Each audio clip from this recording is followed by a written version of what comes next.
We fight for that itch. Rarely do I see any American Italians eating in here. But I'm funny how? I mean funny like I'm a clown, I amuse you? Villkoret är att jag får leva. Yes! Yes!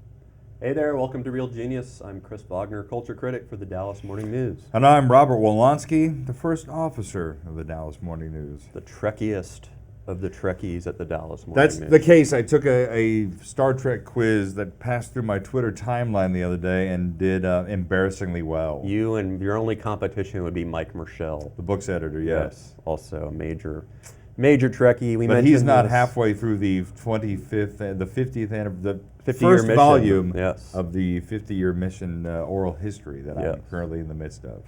Which brings us to our movie this week, Star Trek Beyond. Yes. Beyond, man. It's beyond. It's beyond awesome. It's beyond. So you are. I bow to your Trekkiness. So let's hear. Well, let's watch a scene first. Oh, well, first of all, let's real quick. Third installment in the all the boilerplate stuff. Yeah. Kelvin timeline, I believe it's referred to. Wow. Well, it's the. Shut up, man. It's the J.J. Abrams reboot of Star Trek. Correct. After Star Trek, Into Darkness, now a few years later we have Beyond. Brings everybody back, except for, of course, Leonard Nimoy, who is referenced a couple of times, quite poignantly throughout the film. Certainly Anton Yelchin, this is his final film as Chekhov. Very sad. Very sad as well. So the movie has a bit of melancholy just around it. But overall, this is the most Star Trek-y of Star Treks I have seen in probably 20-some-odd years, 25 years. Since Khan? No, I think this is the best Trek film since The Undiscovered Country. Okay. Which was also an anniversary film. Was that the 25th anniversary? Was that the fourth one? That was sixth. That was sixth, okay. The fourth Again, was I bow to your... The fourth was The Voyage Home, Trekkiness. the Looking for the With the whales. The whales in San Francisco. Yes. 5 was The Final Frontier, the first directed by William Shatner. 6 was The Return of Nicholas Meyer, director of Star Trek II, Wrath of Khan. Awesome. So this scene, I'll talk about the stuff I like in this film. This is one of those scenes that represents what I like in this film. This is Spock and Lieutenant Uhura Zachary Quinto and Zoe Saldana having a romantic-ish ish conversation. So again, that represents, that's the quippy dialogue, the character-rich. We know that Bones and Spock have, they're sort of opposite temperaments. Right, but we're now 3 years into their 5-year mission. So they've had time to create the relationship that we take for granted via the shorthand of having seen the series and knowing that these guys are friends. And there's some great scenes just with those two guys. Everybody ends up kind of getting split off into groups, and they're together for a while on this planet. Right. So the plot of this film is that they're. What is the plot of this? The plot of this film is that they go on they're 3 years in. Their 5-year mission. Kirk is getting a bit weary of to it. explore strange new worlds. As he says in it, it's all starting to feel a bit episodic. Seek out which I thought was pretty funny. New life. The fact that he was referring to the fact that his life has become a series of episodes. Yes. He's considering a vice admiralcy. Spock is considering going to New Vulcan to continue the work begun by Spock, Ambassador Spock. Create little Vulcans. Yes. So here you find sort of the ennui that sets in once you have gone into space for very long periods of time, when in fact they are lured into a nebula, shades of Wrath of Khan, shades of Final Frontier, where they end up on a planet where they are attacked by Krall, the villainous Diana Krall.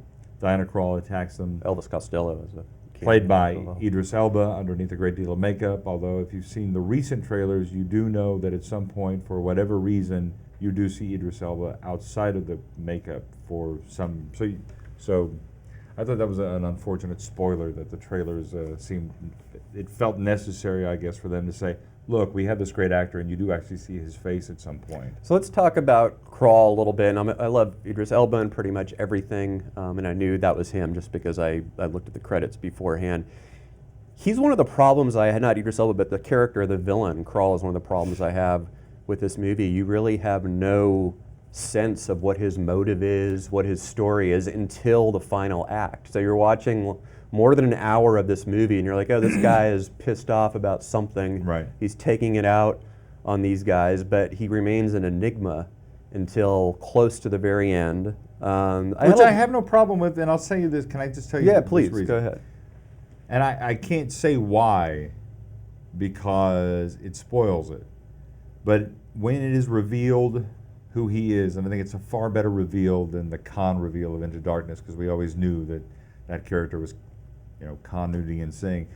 When you are finally told what this character is, who he is, and what his motivations are, it's in keeping with a very long Star Trek tradition of the thing I can't talk about because it gives away the plot twist. But it does. That doesn't make it any better drama for me. Oh, see, I didn't know who he was until the end. When it's revealed, I thought, oh, it's very powerful. It's almost poignant. But I like the reveal too. Bad guys are bad guys. I mean, I just like it when I know something about what's eating them, and I just. Well, he makes it very clear. The Federation thinks it's right to keep moving further and further out into space, into the frontier. And that line where he says, "This is where the frontier pushes back," I think is actually a pretty decent driving point for him. But it's not the thing that's eventually driving him. I also found that when they all end up, the central crew members all end up on this planet, kind of in little groups and then together. I found it very, very busy. I felt like there was a lot of action, but I didn't really have a lot that I felt I could grab onto as far as caring about the action. I did care about these, like I said, the more one-on-one moments, the moments when there were 3 or 4 of them talking to each other and quipping and kind of getting into character. You get Kirk and Chekhov paired together. You get Sulu and Uhura. You get McCoy and Spock, and you get Scotty and Jayla, the warrior played by, and I forget her name. I forget her name from too. The Kingsman. She's great. I hate that I forgot her name just now. So you get these moments, and I think they're all great. I mean, it's nice to see the interactions between these characters. It's nice to see. Look, I'm not going to lie. I am a sucker for any Star Trek movie that features fight the power and sabotage. Yeah, that was brilliant. The sabotage, greatest use of a Beastie Boys song in any movie. A nice ever. callback to the first Star Trek movie that J.J. Abrams did with the use of sabotage in that film. But to hear Spike Lee's "Do the Right Thing" sort of referenced in the middle of a Star Trek movie, that was pretty awesome. Was kind of amazing. Yes, that brought a large smile to my face. My son and I walked out of it, and I turned to him. He said, "What'd you think?" I said, "It's the best Star Trek episode I've ever seen." It was very much a Star Trek episode, Yeah. and there's nothing wrong with that. I love really good Star Trek episodes. I guess I just thought it might have been something more than a Star Trek episode, and maybe that's unreasonable expectation on my part. But after the reset with Star Trek, with the first Abrams film, the whole timeline altering, that was fine. I thought it was a nice setup to what we're going to get this universe. That's why Into Darkness was so disappointing, because it was just a rehash. I mean, it was just a really tepid remake of Wrath of Khan. That's the Cumberbatch one, right? Where he's Khan. This one felt different, new, and unique, and it also felt very familiar. And I think on the 50th anniversary, and keep in mind this is the 50th anniversary of Star Trek's debut in 1966, I think doing that here, just as they did for The Undiscovered Country, which also felt in some ways like a really good episode, sort of a Manchurian Candidate riff. I just think it's nice, it's sentimental. It's also in many ways what they did with the Bond franchise as well. On the 50th, you go back and you call back a lot of things and try to make them new, make them familiar, and polish them up in a smart and thoughtful way. That's all I wanted out of this. I mean, this I thought was more inventive than The Force Awakens when it comes to Star Trek, Star Wars, sci-fi, space opera movies. Because I thought the relationships between the characters, which is what I like most about Star Trek, was there. To see McCoy and Spock together in scenes that echoed a lot of the original series episodes was great.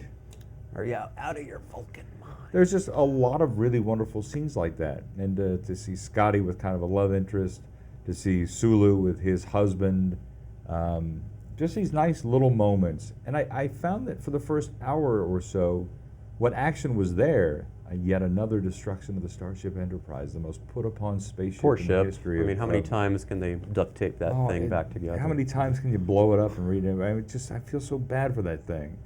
But that said, I thought it's the first time I've walked out of one of these Abrams movies And he didn't direct it. Justin Lin, Fast and the Furious guy did. And I thought it did a nice job. But he produced it. Yeah, Abrams produced it. First time I've walked out of one of those movies and went, I can't wait to see this one again. Because it just reminded me of everything I loved about Star Trek. And that's, I mean, I don't know what more you can ask from it as a Trekkie anyway. You gonna do some Jason Bourne next week? Speaking of endless franchises. Born Again.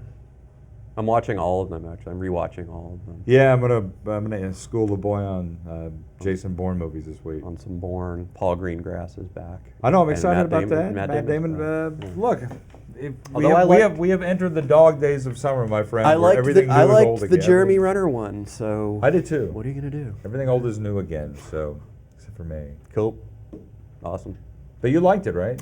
I liked it. I did not like it as much as you did, and I think that's because I don't have the same emotional attachment to Star Trek that you have. I'm a sucker. I'm a sucker.